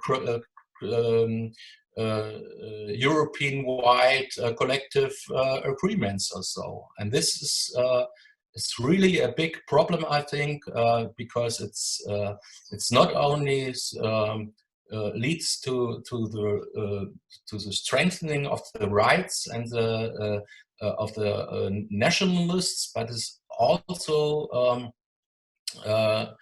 have an absolutely disastrous effect on the workers' consciousness and holding back struggles which would be absolutely important for the development of a European and international consciousness.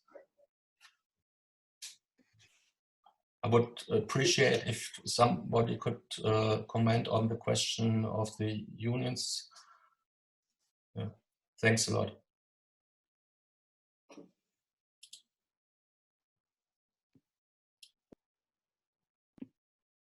Thank you, Thomas. Do you want to come back, Finn, on those points raised? No, I'll wait till just my final points and maybe something else might come up. Okay. I can comment, whichever you think is best, Chair. Carol? No, do it in the final summing up then. We've got 3 more people who've indicated they want to come in. One person has said that it's just a very short question. So I'm going to tell you the order. That is Dave, and then Cheryl, and then Jimmy. And then I haven't got any other people with their hands up. So I will then ask Finn to answer any of those points in his summing up. I hope that's okay with everyone. So Dave, it's over to you now. Thanks, Chair. As a more recent participant in the Workers' International Network, I have to confess to some degree of parochialism in terms of really only being interested in activity in the UK. But it seems to me, especially through this discussion, that the internationalism that we always talk about is really important on this question of Europe. And I think we should participate in that forum that has been mentioned. Ed asked whether we could be members of it, and I think the answer given was yes, we can be members. So I think we ought to discuss how we would do that on a practical basis. I strongly suspect the next one, it will be a Zoom type meeting, which will probably make it in some ways easier for us to participate. And what sort of interventions? Well, this meeting is titled Socialist Programme for Europe. So, you know, I think that is the issue. That's the key issue, and not just for Europe, but obviously internationally. We've seen the financial economic calamity from 2008 caused by the absolute bankruptcy and greed of the capitalists in stretching the means to make more money, huge amounts of money, where in America in particular, they, if you recall, which you will, selling mortgages to the people they knew that they couldn't afford to pay for these mortgages, slicing and dicing up those debts into these special packages to hide them away. And of course, they didn't care less what the ultimate impact would be, because they were making money hand over fist. And we all had to pay the price through austerity. And then now we've got COVID-19, which is another thing that really is about international responses. And we've seen the failure again of capitalism, how they've been incapable of adequately across the board. Obviously, there are exceptions in some countries of the world. And then on top of that, another international issue, which is climate change, which an absolute abject failure to come to any proper agreement as to how we will address that on an international basis. So we can point all the time to the failure of capitalism, and there's just list after list of things that we could point to. And so having a program, a socialist program for Europe, is absolutely vital. And the reason I put that list up, someone mentioned about, well, the right are not that strong. The book that I mentioned, Creeping Fascism, in case you didn't look at the chat, it's Creeping Fascism, what it is and how to fight it. I gave figures up to 2018, which was in the book. Rolf did actually mention that he said that in Denmark, the right-wing vote has gone down. But, you know, we can't take that as a comfort, because we also know that the right are getting organized internationally. They're funded, a lot of their funding comes from America. And the book, in one section, it's got the fascist international, country by country.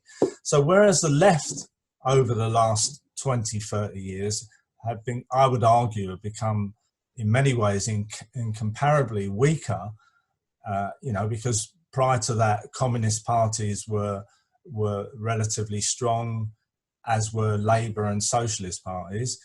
The right, I would argue, are more of a threat than they ever were because of the way they're organising internationally. So for us to have a socialist programme for Europe and to be going and arguing with other lefts and then campaigning within our own national parties, but also trying to change the European Union from within, and using that propaganda to expose the weaknesses and the contradictions of the European Union, is an absolute necessity, because without that, you know, the prospects are pretty bleak because of the left is so weak and disunited. So it poses all sorts of questions, our approach to the European Union. And in fact, it could be ironic that, having left the EU, that socialists within the UK making a turn towards Europe and getting involved in the European left debates would be an irony, as we actually came out of the European Union.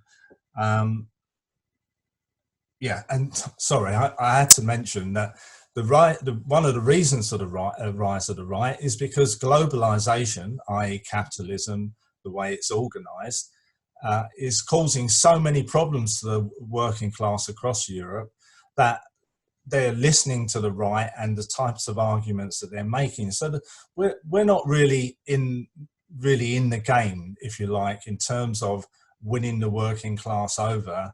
And that's because we don't really organise a socialist programme for Europe. So I think there's a lot of positive things that have come out of this discussion that we ought to follow up and look at practically about what we're going to do and how we orientate. Thank you. Thank you, David. And if you haven't seen the chat, there's some interesting facts and figures in there from a variety of people. So Cheryl, is Cheryl there? Yeah, I'm right here. Thank you. So that's Dave's comments on internationalism were perfect, because a common program of socialist policies would be absolutely fantastic, not just for the European Union, but it's for this country as well. We don't have a European forum or even left parties of the type that you have there. So there's never a bad time for that demand or that fight, but there are times when there are greater opportunities. And so my question, which I hope Finn will be able to address specifically in his follow-up, which is with the rise of Corbyn and also Syriza and then the subsequent defeats, was this demand raised by anyone that now is the time, particularly to support Syriza in its battle and Greece? Did anyone campaign for that? I know Varoufakis didn't, and that was one of the things that was really frustrating to those of us here. Like, why isn't he addressing the greater working class in Europe? What's stopping him from doing that? Like raising this common program of socialist demands to unite everyone to support the Greek working class. It was a moment and it was gone. And then there was defeat. And the same thing with Corbyn. At least that's what it looked like from over here, that those were two moments where this demand for common program of socialist policies could have turned the tide. And what I would like to know, if there was the European forum, or did anyone, when someone say, now is the time, we must do this now, this will change everything? That's my question.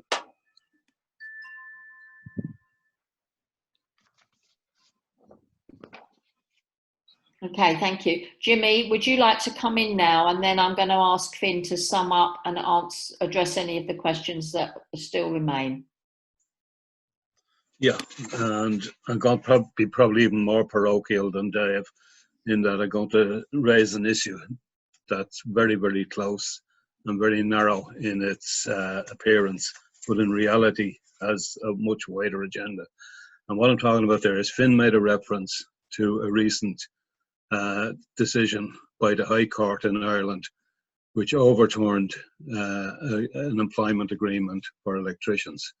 Now, the significance of it and the importance of it is the agreement itself only came into existence after 9 or 10 years of negotiating. Electricians have always had, and I say always, from 1923, they had an agreement with their employers that was taken as the Bible for the industry. It specified wages, terms, conditions, covered training, apprenticeships, and pensions. It was a manual for working in the construction end of the electrical contracting industry. It was a model agreement which had parallels in the construction and in the mechanical trades, and later on some other trades took it as a reference for their industries. Last month, I'll go back 10 years ago, we reached an agreement after a dispute with the employers. But one of the employer bodies, two employer bodies, a big one, a little one, the little one had split, and the fraction of that started introducing court cases. Some of the court cases followed on and modelled on the European Court of Justice ruling against Sweden, brought by Estonia. A Swedish contractor brought Estonian workers, an Estonian worker sent Estonian electricians to work in Sweden. The Swedish trade union said they're only going to work on our wages and conditions. The Estonian government brought a challenge to the European Court of Justice, and the European Court of Justice agreed with the Estonian government and said Estonian workers can work anywhere on Estonian rates, because your agreement is not a national agreement. It's not registered in your country. It's a voluntary agreement. In Ireland, we had the luxury that we had a state registered agreement. So shortly after that, we found ourselves being challenged again and again in courts, and eventually an agreement with the government as a banker, the government of that period as a banker, who agreed to modify their state rules to comply with the European Court of Justice rulings and allow us to continue to negotiate directly with the employers, and the government would guarantee the legality of it. It took 10 years to get that through the legislation, covering challenge after challenge after challenge and changes of government, etc.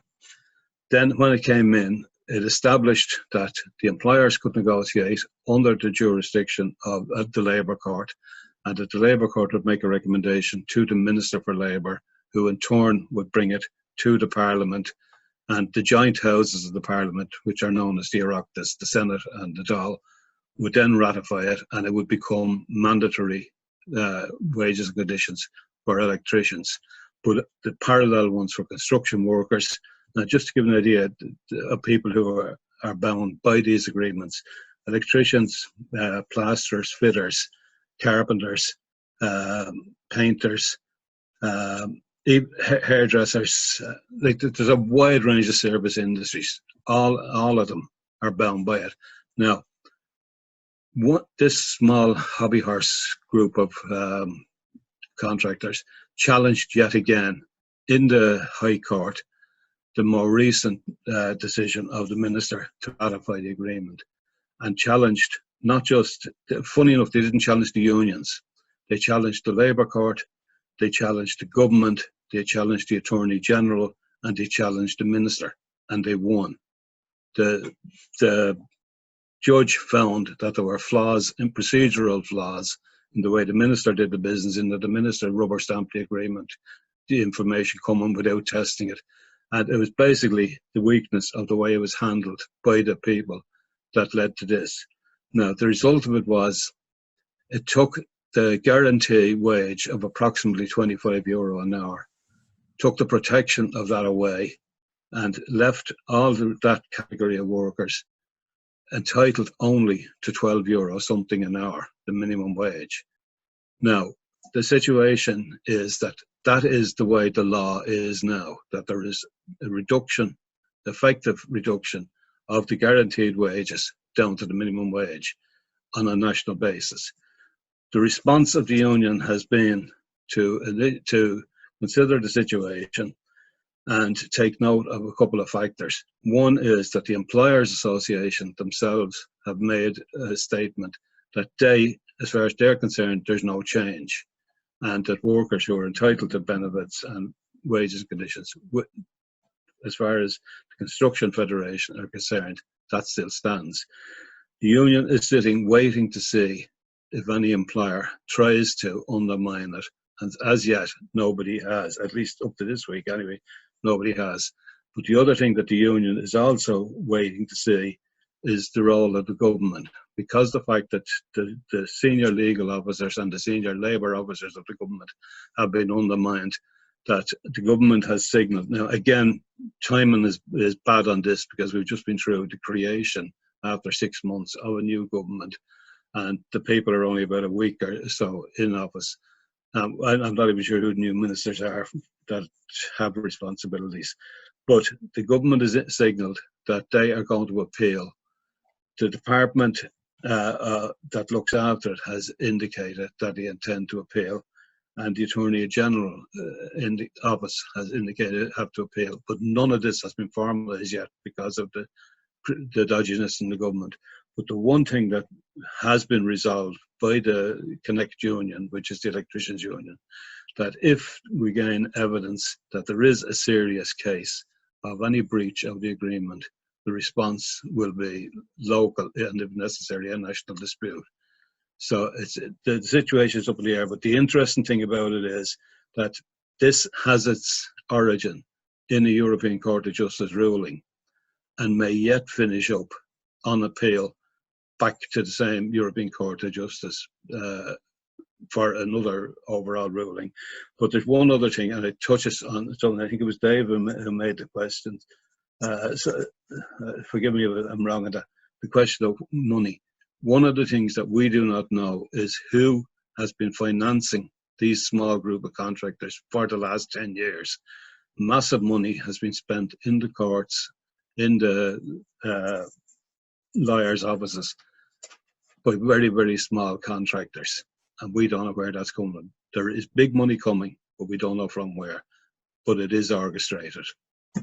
And the significance of that is that if they undermine on a permanent basis the right of the Irish government to establish a state registered agreement, they potentially undermine that right across Europe. So it's a big deal from a small issue. Thank you, Jimmy. And okay, so thank you everybody for your questions and contributions this evening. I think it's been a very, very high level. Finn, would you like to come back, pick up those issues and sum up any points that you wish to highlight, please? Well, first of all, I agree with yourself, Carol. It's been a very, very good discussion. And all of the comrades have raised points of value that we must now, each of us, go away separately and consider ways in which we can make these points into realities in our own experiences. So whether we're active in trade unions, local groups, the Labour Party, left-wing groups, we have to raise the way kind of issues that were raised here and expand our own experience in the way that it's been explained by comrades. I just refer to Jimmy's point. What Jimmy's talking about is the need to use all avenues available to us to advance the cause of the working class. Legal, trade unions, actions, demonstrations, including the European courts, where such is able to facilitate us. So we have to use the new employment authority. We must use all avenues to achieve the aims of the workers in their everyday experience at work. So that's an important issue. Cheryl raised a question about what was done at the peak points of Syriza's challenges to the European Commission. What was done, for example, in Britain at the time. The issues were being raised. There's no doubt about that. When I was at meetings where the issues were being raised and resolutions were being discussed, but in terms of concrete support, the exact opposite happened. The European Commission set about breaking the Greek working class in order to make sure that they were not going to be an example for others. And the money that they owed to the German banks had to be paid, and the French banks had to be paid. And Varoufakis' books are very good in that. And of course, Roger himself has written an excellent book on Greece, which explains the processes that took place in their country and the avenues that were available to the leadership of Syriza, which they didn't take at the time. With regard to Britain, I think the main issue here is, from now on, everybody knows what can happen when this issue of the European Union and separation kicks off. There was confusion in the UK. There's no question there was a lot of confusion about it. And a lot of people on the left thought this is a left-wing issue. But if it's thought back long enough, it was people like Enoch Powell who first raised this question of the European Economic Community. And later it was Thatcher who tried to build a career on opposing the European Union. And then you had a bunch of non-entities I mentioned them before, like Rees-Mogg, who was going nowhere if it wasn't for the European Union. Then, Ian Duncan Smith, Michael Fox, all these people cashed in, and then the movement gained momentum at just the time when it should have been taken on. Now, if that was nipped in the bud and described for what it was, it wouldn't have advanced. But because people were led into thinking, well, the European Union is bad anyway, and should Jesus, if we leave it, who cares? It's doing all this damage in Greece. And if we had recognized at the time what was going on and fought it earlier on, it wouldn't have picked up momentum that it did. If we had an alternative program to transform Europe through the trade union actions and socialist action we're discussing today, as an alternative to Brexit, it would have been better. And instead we ended up with constituencies being described as the majority yes and the majority no, pro-Brexit, anti-Brexit. They were the only two categorizations in British constituencies. And that undermined our approach in the movement. So the mistake that was made there was it wasn't spotted early enough what the real process that was happening was. Now, Thomas made some very valuable points, and I think it's important to go back to them. He said there is good and bad, progressive and reactionary at the same time in the European Union. That's an important aspect to consider. It's neither one nor the other. Where there are progressive steps, these are the direct consequence of trade union and socialist and conscious action by progressive forces in Europe. Where there's a reactionary element, it's because the banks and the capitalist class have won out on the particular arguments. We're going to realize also, of course, that Europe is the European Union is the biggest economy in the world, bigger than America. You get the impression that America and China are the only two issues. But the European Union as an economy is huge in terms of exports, imports, foreign direct investment. All these issues make it to be a massive economy. 450 million people living there, which is bigger than America and Japan put together. So we have to realize we're dealing with an enormous organization of peoples here with a huge amount of common interest. And if we overlook that and somehow miss the point there, you allow all kinds of confused categorizations and stuff to emerge. Now, if every country where this issue is being raised recognizes the movement for what it is, the movement to separate from Europe for what it is, that will be a huge achievement. And Thomas is right to say we must separate the reactionary from the progressive. It's more progressive. I mean, maybe that's not the right word to use here. But the European Recovery Programme has made, no, I'm not praising what the European Commission does here, but they've made available 500 million in grants. Now, I know it's late in the day for countries affected by COVID. That's a lot of money, which no national government would be able to put their hands on straight away, you know. Now, in addition to the grants, the German government had made huge amounts of money available. I think in terms of the bond buying operation that's happening in Europe to try and stimulate this kind of quantitative easing that's been spoken about, it's over €1.5 trillion where the European Central Bank is buying the bonds of individual countries. So there are things happening that wouldn't have happened otherwise. We need to recognize that as well. So the argument there is not whether these things in and of themselves were stimulated by progressive thinking, but what would the alternative be if you were to leave the European Union? What would happen then in terms of the recovery program and the other issues that I've mentioned? Just to conclude again with the point I said at the beginning, the discussion has been a good discussion, but unless we all go away and think about the issues that have been raised and bring up international issues in the organizations in which we're involved, trade unions, communities, Labour Party, bring up the international issues. Every trade union has an international section, in some cases a European section, and we need to get involved in these organizations and try to influence policy. And in that way, the discussion we're having today doesn't just end as a discussion, but gets translated into real actions that we bring back to the organizations of which we're members. And just one final point about Felicity. I'm glad Felicity spoke because I wasn't in a position to refer at all to the international forum she's talking about. I knew it was there, and I see the stuff that they publish, and I've known Felicity for many, many years, and I'm aware of what the organisation does. But it was important that she spoke about the level of detail that I didn't have, and none of us probably had at the time, when she explained about the amount of organisations that had become involved, particularly in Eastern Europe. And she also referred to organisations like Podemos, and that, which is important. So we need to bear that in mind as well. So if it's possible to attend the organisations meetings that Felicity has been involved with, we should take that opportunity, I think, as well, to get involved in discussions of that nature, with a view to spreading it out into a broad international discussion about issues that concern to us all, and in particular to Europeans at this particular point. Thank you very much, Finn. I think that's been an absolute brilliant discussion. I've learned so much this evening, and I'd like to just, from everybody, thank you very much indeed. And I think one of the huge strengths, not just the understanding of the theoretical issues, but to practically apply them, which is something that perhaps, you know, people on the left aren't very good at. But we are, of course, because we are Marxists, and we have to go and work with our organisations and raise those issues. I don't think that's the end of the discussion. I think, you know, at some point or other we will have a debate about nationalism and self-determination, because that thread sort of emerged this evening, and I hope we do that quite soon. Can I just remind everybody that our next WIN meeting is on 7 o'clock next Sunday, and it's on the growing crisis in Iran, and it's going to be based on first-hand reports. So I think that's going to be a very important discussion too. Just finally, thank you to everybody for your contribution, and once again, a huge thank you to Finn. It was fantastic.